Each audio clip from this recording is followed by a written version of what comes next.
네, 안녕하세요. 미래한국TV 여명입니다. 네, 안녕하세요. 이성훈입니다. 어제가 세월호 참사 3주기였는데요. 네, 그렇습니다. 참 안타까운 참사죠. 안타까운 참사는 맞는데 네. 어제도 광화문이 대로가 꽉꽉 막혀 있길래 지나가다가 보니까 되게 대형 규모로 추모 행사를 하고 있더라고요. 네. 근데 사실 저는 홍준표 후보가 어제 한 말이 있어요. 세월호 3년 울고 먹었으면은 충분히 했다. 그만하면 됐다라고 하고 혼자 대선 후보 중에는 그 추모 행사에 참가를 하지 않았습니다. 사실 저는 그 말이 대한민국 국민들 대다수가 하고 싶었던 말이고 섣불리 입 밖에 꺼내지 못했던 그 말이라고 저는 생각을 합니다. 사실 우리나라에도 그 PC라고 하잖아요. 네. 정치적 올바름. 그런 말들 때문에 뭔가 지겹다고 말하면은 나쁜 사람이 되는 것 같고 피도 네. 눈물도 없는 사람이 되는 것 같아서 이런 말들을 안 하고 있는데 네. 사실이죠. 정말 지겨운 게 사실이죠.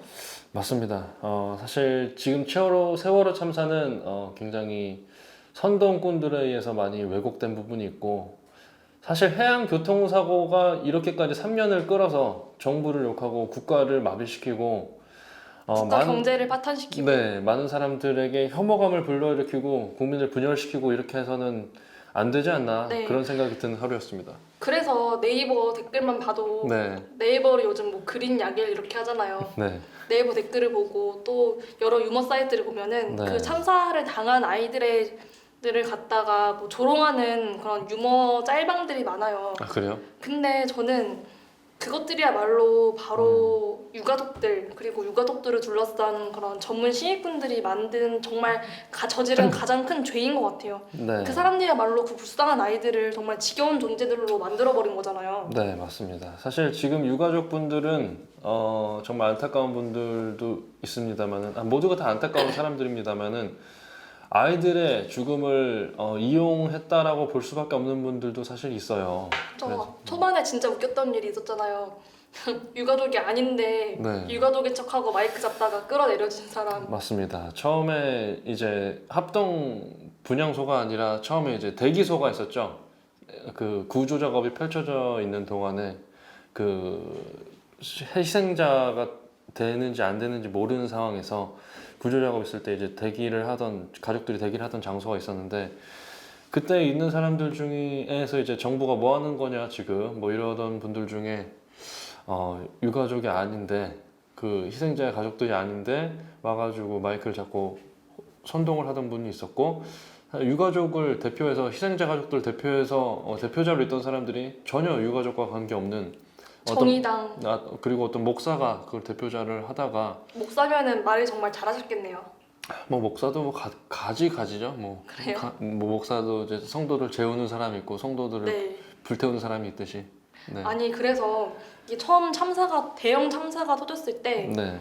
전문 시민분들이 다 죄다 몰려가가지고 네. 유가족들의 어깨를 감싸안고 네. 그런 말들을 음모들을 속삭인 거예요. 네, 맞습니다. 무슨 이게 거대한 뭐 음모에 의해서 음. 자초된 것 마냥. 네. 웃긴 일이 있었죠.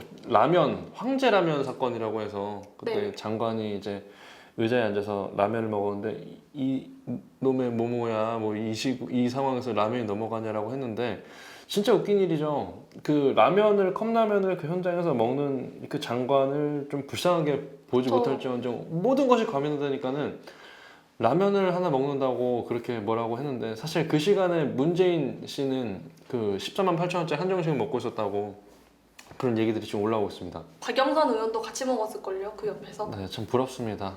이게 나라냐? 그래서 요즘 그 라면 장관 재평가 말이 나오잖아요. 네네네. 그 위급한 상황에서 얼마나 쫄쫄 굶었으면은 네. 거기서 컵라면을 먹는 모습이 저는 그걸 보면서 네. 우리 현대 슬픈 아버지의 모습이 떠올랐어요. 네. 정말 바쁘게 일을 하다가 네. 그럼에도 불구하고 참 이런 3년이 지난 다음에서 이제 이성이 조금 돌아오니까는 이게 보이기 시작하지. 그때 당시에 어떻게들 그렇게 사람들이 판단력이 네. 없이 그렇게 했는지 참 의문입니다. 근데 여러분 보세요. 참사가 터졌고 전문 시민들이 개입했고 그래서 하나의 정치 세력이 만들어졌고 그리고 정말 다양한 부가가치 산물들이 나오고 있어요. 뭐 노란 리본 머플러, 노란 리본 배지, 또 진품, 가품 네. 이런 식으로 수많은 부가가치들이 탄생하고 있거든요. 네. 그러면은 그래 100번 양보해서 누군가가 세월호를 침몰시켰다 쳐. 그러면은 지금 그 침몰로 인해서 이득을 보고 있는 집단이 누구겠냐고요. 네, 저는 뭐 100번 양보할 생각도 없습니다만은 여러분들 노란 리본 쳤을 때 진품 가품을 또 구분을 잘 하셔야 이제 그 깨어있는 패션 스타가 될 수 있는 그런 세상이 됐어요. 그래서 이제 뭐 노란 리본도 문제지만은 유가족 분들 중에 저는 이런 건 지적하고 싶어요. 대리기사 폭행 사건이 초반에 있었어요. 지금은 이제 공천을 받지 못해서 김현 국회의원이 의원이죠. 물러난 이제 김현 의원과 이제 술자리를 하던 유가족들이 대리기사가 이제 왔는데 대리기사는 이제 시간이 생명인 사람들이에요. 하루하루 그쵸. 버는 사람들인데 기다리라고 했는데 이제 자꾸 안 나오니까는 이제 빨리 나오셔야 된다라고 하니까는 지금 어디 의원님 계신데 그러냐고 하면서 그 나름의 이제 유가족들 중에 간부가 된 사람들이 이제 폭행을 하고 대리기사를 폭행했는데 그 사람들은 이제 일방적으로 폭행을 가해놓고 어떤 병원에 가서 강제로 입원을 하고 입원을 안 시켜준다는 간호사들을 협박해서 강제로 입원을 하고 그랬던 아주 말도 안 되는 사건이 있었습니다. 그 중에서 또 한 가지 김영호 씨라고 이제 유민 아빠로 활동하는 분은 저는 좀 지적을 하고 싶은데 그 당시에 그 세월호가 터지기 전에 딸의 카톡을 굉장히 자주 씹고 그런 분이었는데 그 사건이 터지자마자 갑자기 이제 그 엄청난 자식을 잃는 슬픔에 그 밥도 안 먹고 그런 분으로 돼가지고 그분이 금속노조 출신이에요. 지금은 그 어느새 이제 책도 쓰고 강연도 하고 하시면서 이제 많은 부를 축적하셨을 거로 생각이 되는데 지금은 또 TBS 교통방송에 DJ로 활동을 하고 계십니다. 콘서트를 많이 하고 계시잖아요. 네. 저는 정말 놀랐던 게 이게 2014년에 그 일이 네. 터졌잖아요. 네. 그런데 한 10월 말이었나? 광화문 광장을 지나가고 있는데 노란 리본 그 이 모양이잖아요. 네. 이 모양대로 그 머플러가 만들어져가지고 그냥 끼면 돼요 이렇게. 그렇게 있는 걸 보고 정말 너무 그들의 죽음을 이용해서 상품화하는 능력도 놀라웠는데 네네네. 이게 만들어진다는 것은 이 겨울에 또 계속 이 시위를 할 거라는 뜻이잖아요. 되게 소름 끼치고 놀랐었어요. 네, 그리고 지금 이제 세월호가 인양이 거의 완료가 됐는데 지금 뭐 미수습 시신을 그 찾는데 주력을 다하라고 황교안 총리께서도 말씀하셨는데 그걸로 인해서 수천억 원의 지금 비용이 소모가 됐습니다. 그리고 세월호가 이제 막 물 위로 떠오르니까는 정말 저는 이게 대한민국 국민들이 학습 효과가 없다고 생각을 하는 게 그 세월호를 인양하기 위해서 정말 오랜 시간이 걸렸고 오랜 준비 작업들이 있었어요. 근데 이제 배가 떠오르니까 뭐 한순간에 떠오르는 줄 알고 왜 지금까지 3년 동안 못 켜놨나 이런 말들을 하는 걸 많이 봤어요. 근데 어떻게 여러분들 세월호 시간이 지날수록 그 지겹다 그만해라 이러던 분들이 또 이 게이트가 터지고 나서 여론도 이렇게 되니까 또다시 세월호가 안타깝다 그러다가 또 이제 3주기가 가까워 오면서 또다시 이제 지겹다라고 이런 패턴을 반복하는 모습을 보고 계세요. 여러분들 일관성을 가지셔야 됩니다. 세월호 3년 하면은 그만하면 됐습니다. 이제 여러분들이 그런 얘기를 하시고 이제 세월호를 벗어나서 새로운 대한민국을 만드는 것에 앞장을 서야지 더 이상 이 세월호에 갇혀 있을 수는 없다. 저는 이렇게 생각을 합니다. 네, 그런데 우리가 세월호 관련해서 말을 하다 보면은 네. 솔직히 얘기해야 될 주제들이 너무 많아요. 네. 그런데 저희가 오늘 주제로 잡은 게 죽음이 패션이 되는 세상이에요. 네. 그러니까 노란 리본이라는 상징이 어느덧 패션이 돼 있고 네네. 뭐 나는 정의의 편이다, 나는 민주의 편이다라는 그런 상징이 되어 있단 말이에요. 네, 맞습니다. 거기에 대해 어떻게 생각하시는지. 사실 죽음이 패션이 되는 세상이라는 이 워딩이 참 저는 압권이라고 생각을 하는데 죽음이 패션이 됐어요. 누군가의 죽음 때문에 이 노란 리본이라는 게 흥행을 하기 시작했고 누군가의 가방 액세서리, 누군가의 신발, 누군가의 핸드폰 케이스, 누군가의 머플러 등으로 패션 아이템이 됐습니다. 풀세트 장착한 사람 본 적 있어요? 아직은 다행히 보지 못했습니다. 전 몇 번 봤어요. 정말 이게 여러분들 누구를 배불려주는 행동인지 왜 이걸 통해서 누군가가 이득을 취해야 되고 그런 거를 여러분 뭐라고 하셔야지. 네. 제가 절대 이 죽음에 대해서 웃는 것이 아니라 네. 그런 풀세트를 장착한 분들이 하는 행동들이 너무 네. 어처구니 없는 것들이 많아요. 네. 한 번은 저는 제일 모순적인 풍경은 정말 비싼 명품백에 네. 그 노란 리본이 달랑달랑 달려있는 게 가장 모순적인 이 네. 대한민국의 모습이 아닌가 싶어요. 네, 맞습니다. 여러분들 참 죽음이 패션이 되는 세상 이제는 좀 그만해야 된다고 저는 생각을 합니다. 누군가의 죽음이 상품화가 돼서는 더더욱이 안 될 일이고 그러한 죽음이 상품화가 되는 거를 반복해서도 안 되고 이제 좀 불식시켜야 되지 않나 그런 생각을 합니다. 사실 문재인 대표가 네. 얼마 전에 이런 말을 한 적 있잖아요. 네. 대통령 탄핵이 그러니까 박근혜 대통령 탄핵이 인용이 되고 나서 그 세월호 광장에 가서 네. 뭐 얘들아 고맙다, 니들이 다 해낸 것이다라고 네. 했는데 진짜 여러분 얼마나 뭐가 고마운 끔찍한 건지. 정말 끔찍한 얘기입니다. 네. 탄핵이 인용된 박근혜 대통령을 파면한다라고 한 헌재 선고가 있던 날 당일 팽목하게 내려가서 방명록에 그렇게 썼어요. 얘들아 고맙다. 아, 정말 얼마나 끔찍한 네. 얘기예요. 여러분들 이 후보를 지금 대선 1위 지지율 1위라고 지금 하고 있는 게 이 세상입니다.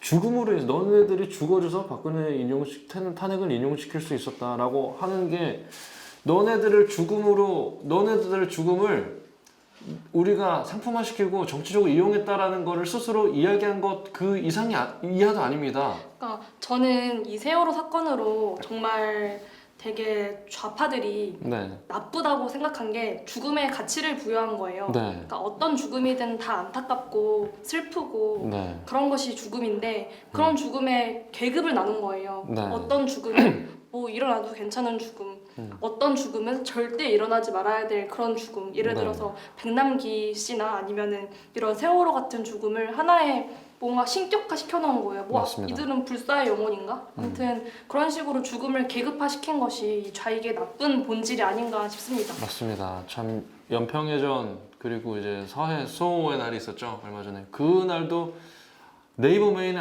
거의 아무 기사도 메인에 뜨지 않더라고요. 전 이걸 보면서 정말 많은 그 충격과 안타까움과 참 이 사회가 공포스럽다는 생각을 했는데 정말 여러분들 소중한 목숨을 나라를 위해 지키다 죽은 분들도 많고 여러분들이 기억하셔야 될 죽은 분들도 많습니다. 우리의 가슴 속에 묻고 정말 여러분들이 소중한 주변 가족들을 더욱 살피시는데 힘을 써야 되지 않나 저는 생각을 합니다. 저는 이 기자님의 방금 말에서 주변의 소중한 가족들을 더 살피는 계기가 되라는 말이 정말 맞는 게 네. 저는 이런 노란 리본을 갖고 다니고 또 세월호 광장에서 뭐 진실마종대라는 이상한 곳 있잖아요. 네네네. 거기서 뭐 서명을 하고 하는 친구들 보면은 아, 저 친구들은 집에서 키우는 애완견 죽음도 경험해보지 않은 친구들이구나 네. 하는 생각이 드는 거예요. 그러니까 아주 순박하고 순수한 거죠. 네. 그러니까 죽음을 모르는 거예요. 네. 경험해본 적이 없으니까 그냥 맞습니다. 삶의 일부잖아요. 삶의 네. 과정 중 하나이고 네. 근데 못 받아들이는 거죠. 누가 가치를 부여하는 것에 따라서. 네. 여러분들 아직도 아무것도 진실이 밝혀지지 않았다고 하시는 분들 계십니다. 여러분들 세월호의 진실은 과적으로 인한 해상 교통사고였고 청해진 해운을 둘러싼 뭐 그 기업의 그 과욕이 부른 참사입니다. 여러분들 진실이 그 무엇이냐고 이렇게 묻지 마시고 세월호 특조위 2년 동안 했습니다. 정확히는 1년 반 동안 해서 정말 많은 돈을 썼고 그럼에도 불구하고 진실이 드러나지 못했다고 하면 그 특조위를 탓하십시오. 그리고 세월호 선체 인양 됐습니다. 자로라고 하는 사람이 이야기한 거 진실 하나도 없었습니다. 여러분들 그 선전선동에 더 이상 속지 마시고 여러분들의 소중한 주변 가족들 살피시는 그런 삶을 사시기를 부탁드리겠습니다. 네. 그리고 진상 규명을 아직도 요구하고 싶으면은 당시 세월호 그런 말도 안 되는 과적을 하고 집적을 한 그 세월호를 운행 허가를 내준 인천시장 송영길 씨 앞에 가서 하시는 것이 합리적인 국민의 모습이 아니지 않나 생각을 해봅니다. 네, 그리고 청해진 해운의 그 빚을 탕감해 준 거는 노무현 정부였습니다. 그때 비서실장이 문재인 씨였습니다. 여러분들 그 사실을 알고 지금도 대선 선거 기간에 노란 리본을 착용하고 나오는 그 문재인 씨가 과연 양심적인 사람인지 여러분들이 판단해 보시길 바랍니다. 네, 이 노란 리본이라는 것이 하나의 정치 상징이 된 지금에서 네, 뭐 정의와 민주의 배지라고 하는데 그런 것들로 자신들의 그런 위선적인 모습들을 가리는 거예요. 네, 국민 여러분들이, 시청자 여러분들이 그런 모습들을 잘 구분해 냈으면 좋겠습니다. 네. 세월호 이제는 할 말을 해야 될 것 같습니다, 여러분들. 더 이상 세월호를 정치적으로 이용하는 사람들을 여러분께서 꾸짖어 주시고 앞으로 세월호를 넘어서 대한민국이 정상화가 되고 자유민주주의 대한민국이 앞으로 희망찬 미래로 나아갈 수 있도록 여러분들도 힘을 써주셔야 되지 않나라는 생각을 저는 합니다. 네, 노란 리본이라는 것은 기본적으로 어쨌든 추모의 의미를 담은 거죠. 네, 그것을 보면 아이들의 죽음이 떠오르고 진상 규명이 떠오르고 그런 뭔가 슬픔과 증오가 떠올립니다. 하지만 대한민국의 상징은 조금 더 건강하고 희망찬 것이어야 되지 않을까요? 네, 저도 그렇게 생각합니다. 네. 이제는 더 이상 노란 리본을 봤을 때 현기증이 나지 않고 앞으로는 정말 세월을 넘어서 대한민국이 정상화되는 그날을 꿈꾸면서 그리고 다시는 이런 안타까운 죽음이 정치적으로 이용되지 않기를 바라면서 오늘의 방송을 마치겠습니다. 고맙습니다.